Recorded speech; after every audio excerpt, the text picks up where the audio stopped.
Biker হিসেবে এবার আমি একটা এক্সলাইটের হেলমেট নিজেকে গিফট করেছি, যেটার দাম হচ্ছে 53,000 টাকা।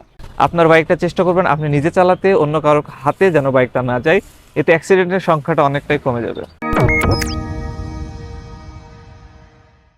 আমার নাম রাসেল খান। আমি বর্তমানে উত্তরা একটা বেসরকারি প্রতিষ্ঠানে কর্মরত আছি। আর আমার বর্তমান ব্যবহৃত বাইকটা হচ্ছে হন্ডা হর্নেট 2.0। বাইকের বাজেট বলতে আসলে বাইকটা আমি টোটালি নতুন কিনেছি, যার কারণে এটা সার্ভিসের পিছনে আমার তেমন কোনো খরচ নেই বা এক্সট্রা অ্যাক্সেসরিজ লাগানোর কোনো প্যারা নাই।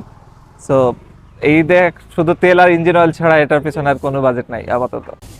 বাইকার হিসেবে এবার আমি একটা এক্সলাইটের হেলমেট নিজেকে গিফট করেছি, যেটার দাম হচ্ছে 53,000 টাকা। খুব বেশি প্রস্তুতি বলতে নিজের সেফটিটাকে ইনশিওর করতে হবে।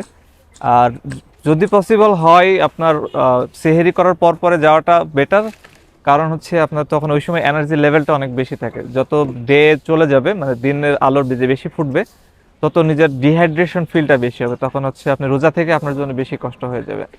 হাইওয়েতে উঠলে অনেক মানুষই অযাচিত কিছু রেসের ভিতরে জড়িয়ে পড়ে। দেখা যাচ্ছে একজন তাকে ওভারটেক করে চলে গেল, সে তাকে ওভারটেক করার জন্য পাগল হয়ে যায়। বা হাই স্পিডে চালানোর যে টেন্ডেন্সিটা, সেটা পরিহার করতে হবে। একটা কন্টিনিউয়াস স্পিড ধরে রাখতে হবে। যদি বাইকটা ধরেন আপনার ছোট সিসি বা কম সিসির বাইক হয়, সেক্ষেত্রে আমি বলবো 60-70-এর ভিতরে এনাফ।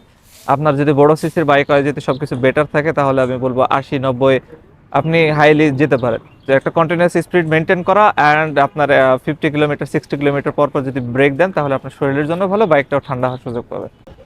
হ্যাঁ, সবাইকে আগাম ঈদ মুবারক জানাই। আর মতামত হচ্ছে সবাই সেফ রাইড করবেন। গ্রামে যাওয়ার পর যদি কেউ বাইক নিয়ে যান, আপনার বাইকটা চেষ্টা করবেন আপনি নিজে চালাতে, অন্য কারোর হাতে যেন বাইকটা না যায়।